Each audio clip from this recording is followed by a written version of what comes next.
दो विचारधाराओं के बीच में है।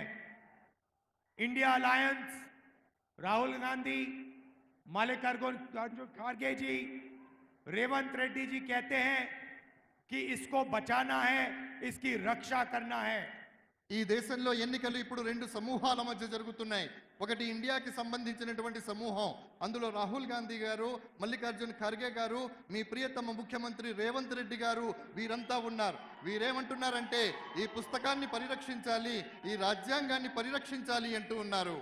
और नरेंद्र मोदी, अमित शाह, आरएसएस के नेता कहते हैं इस किताब को बदल दिया जाए, इसको फेंक दिया जाए. నరేంద్ర మోడీ గారు అలాగే ఆర్ఎస్ఎస్ మిత్రులు ఏమంటున్నారంటే ఈ పుస్తకాన్ని సమూలంగా తీసేయాలి, ఈ పుస్తకాన్ని పూర్తిగా మార్చేయాలి అంటూ ఉన్నారు. हम इस किताब की रक्षा करेंगे, कोई भी शक्ति इस किताब को डैमेज नहीं कर सकता है, खत्म नहीं कर सकता. మేము ఈ రాజ్యాంగాన్ని పరిపూర్ణంగా పరిరక్షిస్తాం.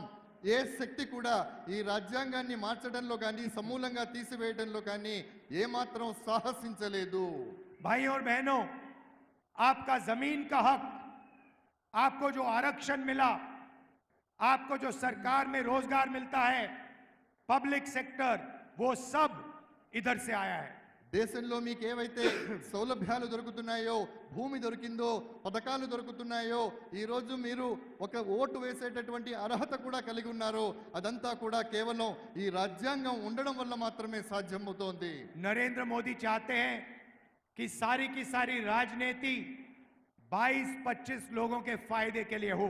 నరేంద్ర మోడీ గారు కేవలం 20-25 మందికి మాత్రమే ఈ దేశంలో ఉన్నటువంటి ప్రయోజనాలన్నీ చేకూరాలి అనుకుంటూ ఉన్నారు. उन्होंने पब्लिक सेक्टर को, सरकारी कंपनियों को प्राइवेटाइज किया.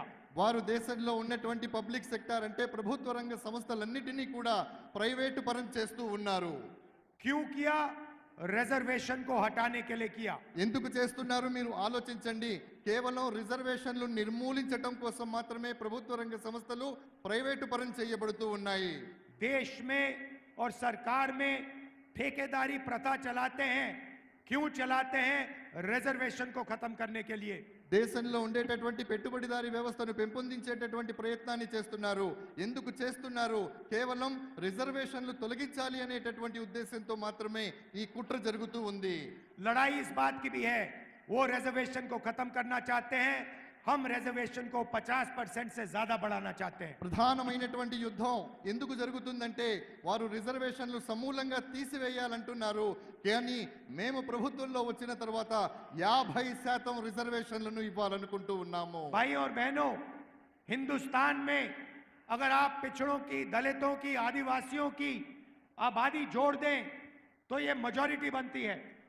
మిత్రులారా, స్నేహితులారా, దేశంలో ఉన్నటువంటి ఆదివాసీలు అంటే గిరిజనులు కానివ్వండి, వెనకబడ్డటువంటి వాళ్ళు కానివ్వండి, వీళ్ళందరి యొక్క గణన గనక మనం చేసినట్టయితే అద్భుతమైనటువంటి ఫలితాలు సాధించే అవకాశం ఉంది. कम से कम 50% पिछड़ा वर्ग है. కమ్ సే కమ్ అంటే కనీసం 50% మంది వెనుకబడినటువంటి తరగతుల వారు ఉన్నారు. 15% दलित, 8% आदिवासी. 15% దళితులు, 8% ఆదివాసీలు ఉన్నారు. 15% माइनॉरिटी और 5% गरीब जनरल कास्ट के लोग.